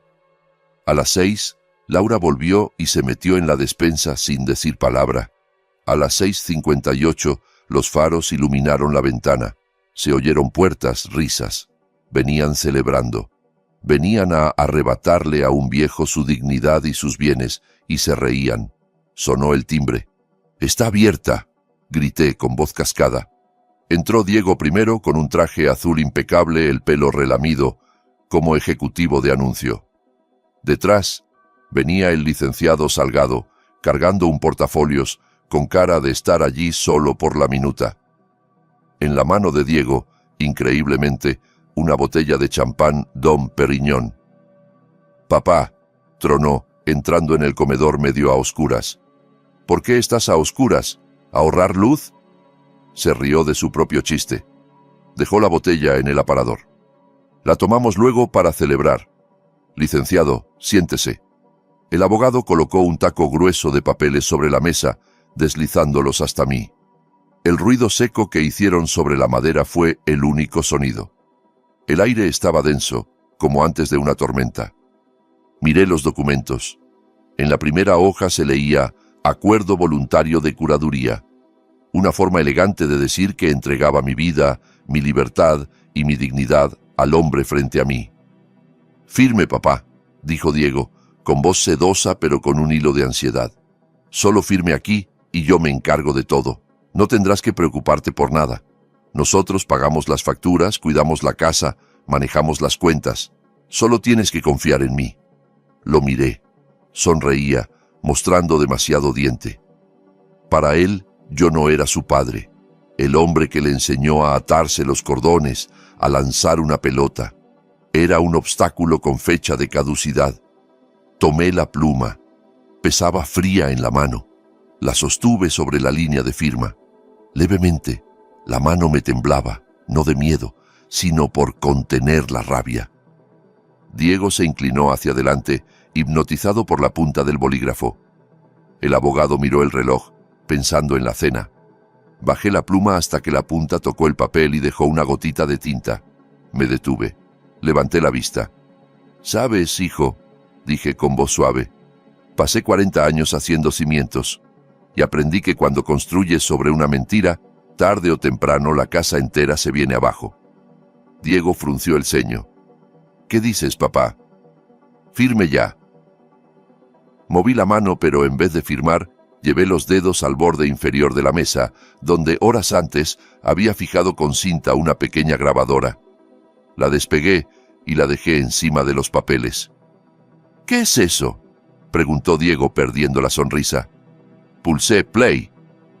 La sala se llenó de estática y luego se oyó una voz áspera como grava, la de Esteban Kowalski. «Vino a mi caseta la noche del accidente», decía. Lloraba, temblaba, me dijo que debía dinero a gente mala de juego, me pidió ayuda, me dictó la carta, me dijo que pusiera que lo vi sacar el perno, me dijo que su madre pagaría lo que fuera». Diego se puso pálido. Miró la grabadora como si fuera una bomba. «Ella era blanda», continuaba la voz. «Dijo que pagaría para salvarlo. Él cobraba cada semana. Me usó a mí de monstruo. Pero fue él. Siempre fue él. Dejé que sonara unos segundos más, lo justo para que el veneno se le clavara hasta el fondo. Luego apagué. El silencio fue más fuerte que la grabación.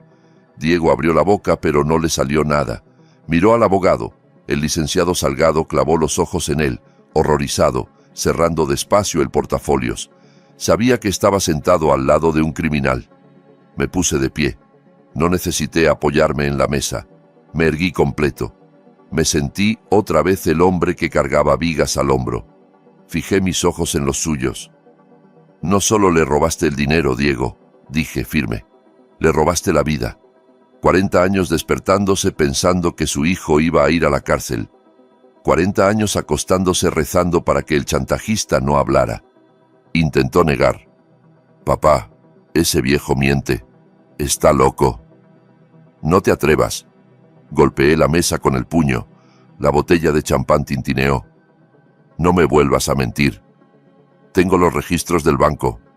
Las fotos de ti en el estacionamiento. Las cartas que escribiste de tu puño y letra. Saqué la bolsa de lona de debajo de la mesa y la volqué. Los billetes, las libretas de las cuentas en el extranjero y los borradores de las cartas cayeron sobre los documentos de la curaduría, enterrándolos. Ella murió creyendo que eras víctima, continué, con lágrimas quemándome los ojos. Murió pensando que te protegía. Usó sus últimas fuerzas para arrastrarse hasta ese banco por ti. Pensó que eras un pecador que necesitaba redención. Se equivocó. No eres un pecador, Diego. Eres un demonio. Eres un parásito que se alimentó de la mujer que te dio la vida. Diego miró el montón de pruebas. Entendió que el juego se había acabado. Su shock se transformó en algo torcido, pura desesperación. Sus ojos volaron a las cartas manuscritas, el arma homicida. Se lanzó sobre la mesa. Todo fue rápido. Los platos se deslizaron, el champán rodó y se estrelló en el suelo. No venía hacia mí, sino hacia los papeles. Quería destruirlos, tragárselos si hacía falta. «¡Dámelos!», chilló. «¡Son míos!».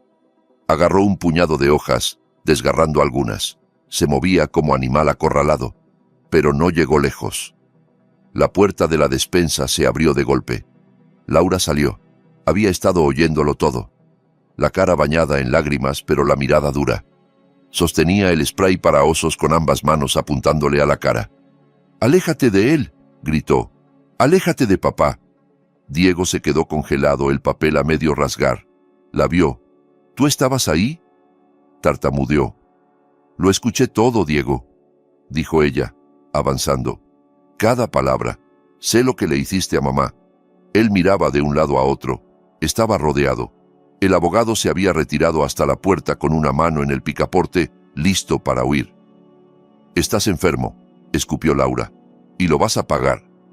Diego dejó caer los papeles. Se dejó caer en la silla. El aire se le fue. Parecía pequeño, patético. Yo me senté de nuevo. Coloqué el cuaderno azul encima de los billetes. «Se acabó, hijo», dije. «El banco está cerrado y la policía viene de camino». El silencio volvió a apoderarse de la casa, interrumpido solo por la respiración agitada de Diego. Laura seguía con el spray en posición, sin apartarse del montón de pruebas. El licenciado Salgado, pegado a la puerta, no sabía si quedarse o salir corriendo. Yo miré hacia el pasillo. «Ya pueden salir», dije en voz alta. La puerta del dormitorio principal se abrió. No era un fantasma quien salió, sino el sheriff Ramírez, seguido de mi abogado, el licenciado Herrera. Llevaban 1 hora allí, sentados en la oscuridad, escuchándolo todo por el micrófono que había escondido. Diego levantó la cabeza. Al ver la placa del sheriff, sus ojos se desorbitaron. Entendió que aquello no se arreglaba con una charla familiar. Era final de trayecto. El sheriff entró bajo la luz del candelabro. Era un hombre grande, al que conocía hacía 20 años. Miró a Diego como si fuera algo que hubiera encontrado bajo la suela de la bota. «Diego Benítez», dijo, con la mano en el cinturón.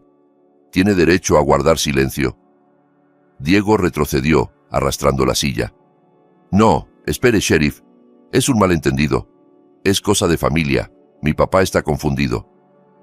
No sonaba a malentendido, repuso Ramírez sacando las esposas. Sonaba a confesión, a chantaje, extorsión, amenazas. El licenciado Herrera adelantó un paso con una carpeta en la mano. Miró al abogado de Diego, que intentaba desaparecer. Y es peor, añadió Herrera, profesional. Tenemos registros de las cuentas en Caimán.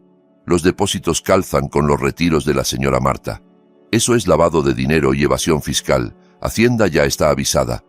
Les interesa mucho saber cómo un empleado de 60.000 al año tiene millones offshore. Diego miró a su propio abogado. «Haz algo», suplicó. «Detén esto». «Lo siento», dijo Salgado quitándose las gafas. «No puedo ser parte de esto. Me mentiste. Dijiste que era un caso simple de tutela. Me retiro». Abrió la puerta y se fue, dejándolo solo. Diego me miró, la cara deshecha. La soberbia se había ido. Solo quedaba un niño asustado con la mano en el tarro de galletas. «Papá, por favor», lloró. «Diles que paren. Soy tu hijo. No puedes dejar que me lleven. Piensa en la familia. Piensa en los niños». Lo miré. Pensé en la familia, en Marta bajo la lluvia, de rodillas en el asfalto, en 40 años de miedo. «Dejaste de ser mi hijo el día que escribiste esa carta», respondí. El sheriff le dio la vuelta y le puso las esposas. El clic metálico sonó definitivo. Lo llevaron hacia la puerta. Laura lo siguió con la mirada, llorando, pero sin apartarse. Era fuerte, como su madre. «Espera», dije. El sheriff se detuvo. Fui al aparador y saqué el talonario de cheques. Lo abrí, tomé la pluma y escribí uno. Lo arranqué y me acerqué a Diego. Sus ojos brillaron de esperanza. Quizá creía que era para pagar fianza. Lo deslicé en el bolsillo de su saco, junto al pañuelo de seda que había usado para fingir lágrimas en el funeral. «¿Qué es esto?», susurró. $14.50, contesté. «¿Qué?». «Es el saldo de la cuenta de tu madre cuando murió», expliqué. «Todo lo demás te lo llevaste tú, y eso exactamente es lo que vales para mí ahora. Úsalo para comprar cigarrillos en prisión». Diego me miró y empezó a gritar, no de miedo sino de rabia. «¡Viejo hijo de...!», bramó mientras lo metían en el coche. «Ese dinero era mío. Lo merecía. Te esperé para que te murieras y nunca te morías». Cerraron la puerta del patrullero apagando los gritos. Salí al porche. Las luces azules teñían los árboles. Detrás del patrullero, la limusina esperaba. La puerta se abrió y Lidia bajó, vestida de cóctel, con un bolso en la mano. Vio a su marido esposado, al sheriff, a mí. «¿Qué pasa?», chilló. «Se lo robó todo, Lidia», grité. «La casa, los carros, los viajes, todo se lo sacó a su madre. Y ahora el gobierno vendrá a recogerlo». Lidia se detuvo. Miró a Diego con horror. No corrió hacia él. Retrocedió. Sabía lo que significaba. El tren del dinero se acababa. La vida que conocía se había terminado. Lo miró no con amor, sino con puro pánico por su propio futuro. Lo metieron en el coche. Lidia regresó a la limusina. Ni se dignó mirarme. Los coches se fueron, dejando silencio y humo. Los grillos retomaron su canto. Las hojas susurraban. Laura salió al porche y se puso a mi lado. Me tomó la mano. «Se acabó, papá», susurró. Respiré hondo. El aire sabía limpio. Por primera vez en 6 meses el peso en el pecho se había ido. «Sí, hija», respondí apretando su mano. «Se acabó». Volvimos adentro. El dinero seguía sobre la mesa, las cartas también, pero ya no tenían poder sobre nosotros. Eran solo papel. Tomé el cuaderno azul. Mañana lo quemaría. Mañana empezaría a vender la casa y a moverme. Pero esa noche iba a dormir. Dormir como duerme el justo. Miré a Laura. «¿Tienes hambre?», pregunté. «Queda pollo frito». Sonrió entre lágrimas. «Sí, papá, tengo hambre». Nos sentamos y comimos a la luz tenue. La casa se sentía distinta. Ya no estaba embrujada. Estaba vacía, sí, pero era un vacío limpio, un espacio listo para llenarse de otra cosa. Había perdido a un hijo, pero había salvado mi dignidad. Y en algún lugar esperaba que Marta estuviera mirando. que viera que ya no tenía que protegerme, que entendiera que la deuda se había saldado no con dinero, sino con justicia. $14.50. No es mucho, pero era el precio de la libertad, y lo pagué con gusto. 30 días bastaron para desmontar una vida que tardó 40 años en construirse. La casa se vendió en una semana. Parece que unos buenos cimientos y un suelo de roble siguen valiendo algo, aunque los recuerdos estén manchados. Ayer la recorrí vacía por última vez. El eco de mis botas ya no sonaba triste, sonaba limpio. No sentí fantasmas tirándome de los tobillos. Solo vi paredes que necesitan pintura y un techo que mantendrá a salvo a la pareja joven que la compró. Dejé las llaves sobre la encimera, junto a una botella de vino. Ojalá llenen ese lugar con mejores recuerdos. Ojalá críen hijos que sepan el valor de la verdad. Me reuní con Laura en la entrada. Ella también se veía distinta, más ligera. La sombra de su hermano había desaparecido. Diego seguía en la cárcel del condado, sin fianza, considerado riesgo de fuga por sus cuentas en el extranjero. Su esposa había pedido el divorcio y se había llevado a los niños con su madre a Florida. Su imperio de mentiras se derrumbó, como yo le dije que pasaría. Le di a Laura un sobre grueso. Dentro, los documentos de un fideicomiso. Tomé la mitad del dinero recuperado y lo puse a nombre de ella y de sus hijos. Sus estudios estaban pagados, sus primeras casas también. Laura lloró al ver las cifras. Intentó devolvérmelo, diciendo que no quería nada manchado. No está manchado, le dije. Es el legado de tu madre. Es lo único bueno de todo esto. Úsalo para darle a esos niños la vida que ella soñó. Enséñales que no hace falta mentir ni robar para ser felices. Me abrazó con fuerza. Preguntó dónde iba a dormir, si quería quedarme en su casa.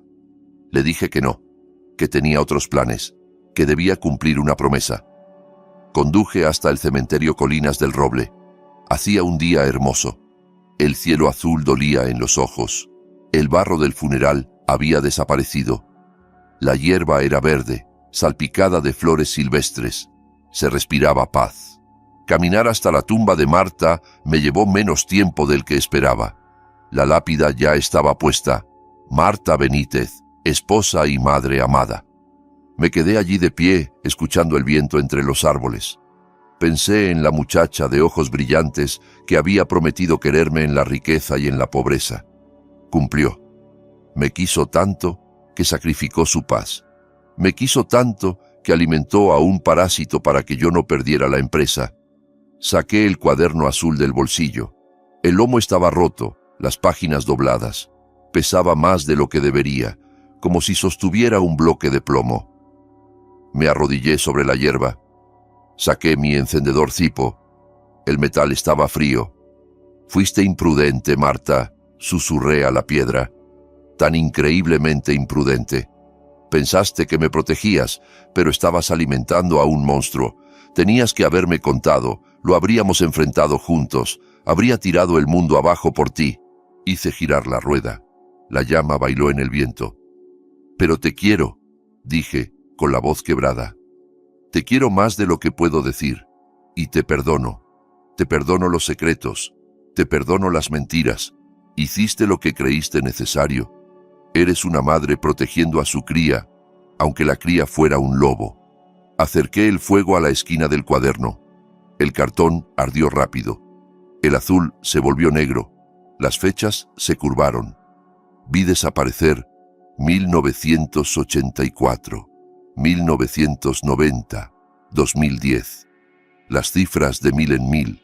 Los registros de 4 décadas de extorsión convertidos en ceniza gris que el viento se llevó. He limpiado el desastre, Marta, dije, mientras el último resto se deshacía. Saqué la basura. Diego no puede hacernos daño ya. No puede dañar a nadie. Puedes descansar. No te preocupes por la policía ni por los vecinos. Está hecho. Me limpié las rodillas. Me sentía ligero, como si la gravedad se hubiera aflojado. Descansa en paz, mi amor. Susurré. Nos vemos más adelante. Me volví sin mirar atrás. Allí solo quedaban una piedra y un recuerdo. El resto de mi vida me esperaba en el estacionamiento. Junto a mi vieja camioneta había un monstruo hermoso, una autocaravana diésel de 12 metros, blanco, reluciente, con cromados. Cama king, cocina completa, un parabrisas inmenso envolviendo el frente como unas gafas de sol. Hacía 30 años que hablábamos de una casa rodante. Íbamos a ver el Gran Cañón, Yellowstone, meter los pies en el Pacífico. Siempre había algo que lo impedía. Facturas, obras, dramas de Diego. Ya no quedaba ningún impedimento. Pasé mi bolsa de viaje del camión a la autocaravana. Guardé mi caja de herramientas en el compartimento lateral. Puse una foto enmarcada de Marta en el tablero, junto al GPS. Subí a la butaca del conductor. Estaba alta, acolchada. Giré la llave. El motor arrancó con un rugido profundo que hizo vibrar todo. Sonó a libertad. Revisé espejos, indicadores, tanque lleno, agua llena, la nevera con comida decente. Tenía 80 años, no tenía casa, no tenía esposa. Tenía una hija a la que dejaba atrás y otro al que no quería volver a ver. Tenía 5 millones en el banco y un país entero delante. Quité el freno. El vehículo se puso en marcha, ansioso. Salí del cementerio y tomé la carretera. El asfalto se extendía como una cinta gris hacia el horizonte. Miré por el retrovisor. Ya no veía la casa vieja con sus rincones oscuros, ni el banco con su puerta trasera, ni al hijo que me traicionó. Solo el asfalto alejándose. Pulsé el acelerador. Por primera vez en 40 años, no estaba construyendo para otros, ni tapando errores ajenos, ni preocupado por nóminas, seguros o chantajes. Solo estaba manejando. Miré la foto en el tablero, Marta sonriente. «Nos vamos al mar, Marta», dije, como prometimos. Miré la carretera y por primera vez en mucho tiempo me sentí libre. La lección más valiosa que he aprendido a los 80 años no es cómo ganar dinero, sino el costo de encubrir. Mi esposa pasó 4 décadas protegiendo a nuestro hijo de las consecuencias, pero en realidad alimentó a un monstruo dentro de casa. El amor sin razón no salva a nadie, solo alarga la tragedia. La verdad, por dolorosa que sea, es siempre mejor que una mentira reconfortante. No dejes que la palabra familia te obligue a aceptar el abuso. A veces el acto de amor más valiente es dejar que quienes quieres se enfrenten a la ley y a su propia conciencia. Si el viaje de este viejo buscando justicia te ha tocado, dale like para que sepa que no estoy solo. Suscríbete al canal para acompañarme en las próximas rutas hacia la libertad. ¿Alguna vez descubriste un secreto devastador sobre alguien a quien querías? Cuéntame tu historia aquí abajo.